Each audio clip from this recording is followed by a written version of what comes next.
தனிப்பட்ட கருத்தை சொல்றேன். நான் பார்த்ததுல தமிழ்நாட்டில் வள்ளல்னு பார்த்ததுல இந்த மலையாளத்துல வந்து அந்த நடிகர் கால எம்ஜிஆர் அவெல்லாம் அள்ளி கொடுத்துருவாரு.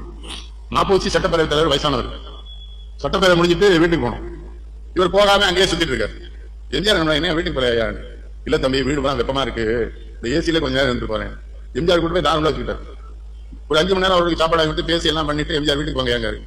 மாப்போசி வீடு பூரா ஏசி பண்ணியாச்சு. அது அவனுக்கு தான் உண்டு. இந்த ஆள்கிட்ட நான் முதல்ல ரொம்ப கடுமையாக விமர்சனம் பண்ணேன். பழன தான் தெரிஞ்சுக்கிட்டேன். திருநெல்வேலி மாவட்டத்தில் நம்ம பிள்ளைமார் 2 வார்த்தையாளர்களுக்கு சொல்லினேன். தமிழாசிரியருக்கு கூட்டு போயிட்டேன். சம்பாத்து அப்படின்னா 2 பெட்டி வந்தது. 2 பெட்டியும் கையில கொடுத்தாரு. இந்த தமிழாசிரியர் 2 நினைக்கிறேன் 1 லட்ச ரூபா இருக்கும், 40 ரூபா இருக்கும்னு. திறந்து பார்த்தா 2 20 லட்சம் ரூபா. எனக்கு என்ன பையன், இவங்களே பசியாடி 20 லட்சம் பார்த்தா அதிர்ச்சி செத்துக்கிட்டு போகக்கூடாது. 10 ரூபா ஊர்ல விட்டு விட்டுருவோன்னே பிளைட்ல கூட்டு வந்து வீரகாரம் கொண்டு விடுறேன். இந்த வீட்டு வாசல் அந்த அண்ணி நிற்கிறாங்க. இவர் போறாரு. அந்த அண்ணி சொல்லுது, நேற்றே இந்த வீட்டை வந்து நம்ம பேருக்கு வாங்கி தாசில்தார் பத்திரம் கொடுத்துட்டு போயிட்டாரு. இல்லைன்னு எவன் முறையாம இதழ் பொருளுடையான்னு கேட்டார். வள்ளுவர் சொல்றாரு, உன்ட்ட வந்து இவனா இல்லைன்னு கேட்டான்னு வச்சுக்காரு, எப்படி கொடுக்கணும் தெரியுமா? வாழ்க்கையில இனிமே அவன் யாருக்குமே இல்லைன்னு கேட்டாரு. எனக்கு தெரிஞ்ச சினிமாக்காரன் இருக்கல அந்த பண்பு 20 40 யார் திருநெல்வேலி பிள்ளை மாதிரி அவரே கொடுக்கணும். சென்னை விளையாட நான் பிள்ளை மாதிரி தான் தெரியுமா, கேரளா எங்கேயும் பிள்ளை இருப்பாங்க நாயர் அப்படின்னாரு. ஒண்ணும் கிடையாது. ஜீவானந்தத்தை பார்த்து கல்யாணம் தான் கூட்டு போயிருக்காரு. ஜீவானந்தத்துக்கு ஏதாவது செய்யணும் இருக்காரு. அவர் எப்படி பாரு ஜீவானந்தம் ஏழை எளிய மக்களுக்கு எதுவும் செய்யறாம சொல்றேன். எனக்கு ஜீவாலாம் கண்ணீர் வந்து ஜீவா வந்து என்ன தாமரத்தை குடியிருக்க பகுதியில் அவை தொடக்கப்பள்ளி உனக்கு அடிக்கல் நாட்டியிருக்காரு.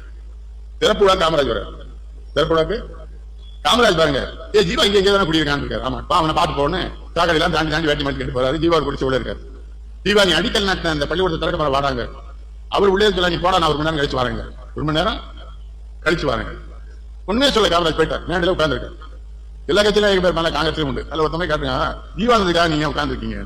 காமராஜ் சொன்னாலும் அவன் எல்லாம் இல்லைன்னா நம்ம தான் சிலைக்க முடியாது, முட்டா பையில அவன் அவ்வளவு சேவை பண்ணிருக்கான். இவர் 1 மணி நேரம் கழிச்சு மேல வந்து ஜீவா உட்காரு. காமராஜ் மெதுவா கேட்டுக்காரு, ஏன்டா இவ்வளவு நேரம்? ஒரு வேத்தி தாண்டா இருந்தது, துவைச்சு காயப்பட்டுனேன், அது உடுத்தி வரணும். 24 hours வந்து ராமபுர தோட்டத்தில் வந்து அடுப்பு எரிஞ்சுக்கிட்டே இருக்கும். சாப்பிட்றதுக்கு ஏதாவது இருக்கும். காலையில் போனால் டிஃபன் இருக்கும், மதியம் லஞ்ச் இருக்கும், நைட் டின்னர் இருக்கும். நைட் 2 மணிக்கே போயிட்டு பண்ணணும் கூட அங்கே ஏதாவது சுட சுட ரெடியாக இருக்கும் சாப்பிட. ஸோ அன்னதான பிரபு அப்படின்னா நம்ம சுவாமி ஐயப்பன் அவர்கள் தான் சொல்லுவோம். எனக்கு தெரிந்து அதுக்கு அடுத்து பார்த்தா எம்ஜிஆர் கூட சொல்ல நினைக்கிறேன். நல்லதை அப்படி சாப்பாடை வாரி வழங்கினவர். 2வது நீங்கள் ஒருத்தர் வந்து இப்போ மதுரையிலேருந்து எம்ஜிஆருக்கு பார்க்கணும்னு சொல்லி இங்கே சென்னைக்கு வந்துட்டீங்கன்னா கூப்பிட்டு உட்கார வச்சு அவங்க மேனேஜர்கிட்ட சொல்லி எம்ஜிஆர் பார்க்க முடியாதுன்னா மதுரையிலேருந்து இங்கே வரதுக்கு என்ன செலவாச்சு, பஸ்ஸுக்கு திரும்பி போகிறதுக்கு என்ன பஸ்ஸுக்கு காசு, 2யும் கொடுத்து கை செலவுக்கு எக்ஸ்ட்ரா ஒரு 10 ரூபா 15 ரூபா கொடுத்து சாப்பாடை வச்சு ஊர் பேசுகிறோம் அனுப்பிச்சுப்பாங்க. இது எந்த நடிகையில் பண்ணுறாங்க? பட் எம்ஜிஆர் அவர்கள் பண்ணாங்க. அன்றைய வாத்தியார் இன்றைய வந்து தளபதி விஜய் அவர்கள் சொன்னாரு. வாத்தியார்ன்ற பேர் வந்து யார் கொடுத்தா?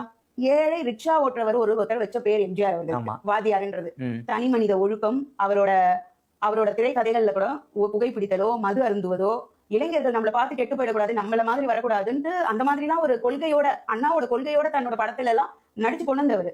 இப்ப இருக்கிற தலைவர் இவர் அப்படி இளைஞர்களுக்கு என்ன கொண்டு வராங்க? ஒரு அமைச்சர் வந்து டேப்லெட்டை வச்சு தட்டுறது ஊருக்கே தெரியுது.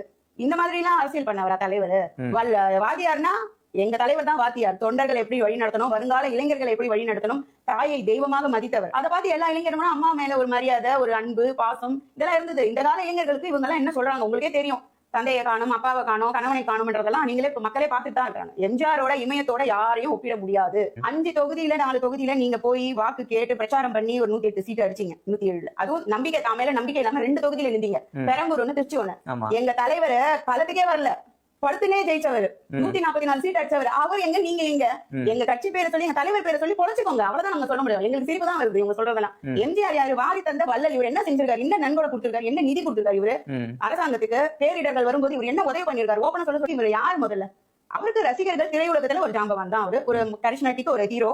அது வந்து எல்லாருக்கும் கவரக்கூடிய ஒரு ஹீரோவா இருக்காரு. அதனால வாக்குகள் வாங்குறாரு. அப்ப 108 தான் இவங்க வாங்கிருக்காங்க. அம்மா மாதிரி 180 சீட்டோ, தலைவர் மாதிரி 144 சீட்டோ. எங்க தலைவர் போய் எல்லா வீட்லயும் போயிட்டு கேட்டுட்டு இருந்தாரா ஆதரவு கொடுங்க, ஆதரவு கொடுங்கன்னு?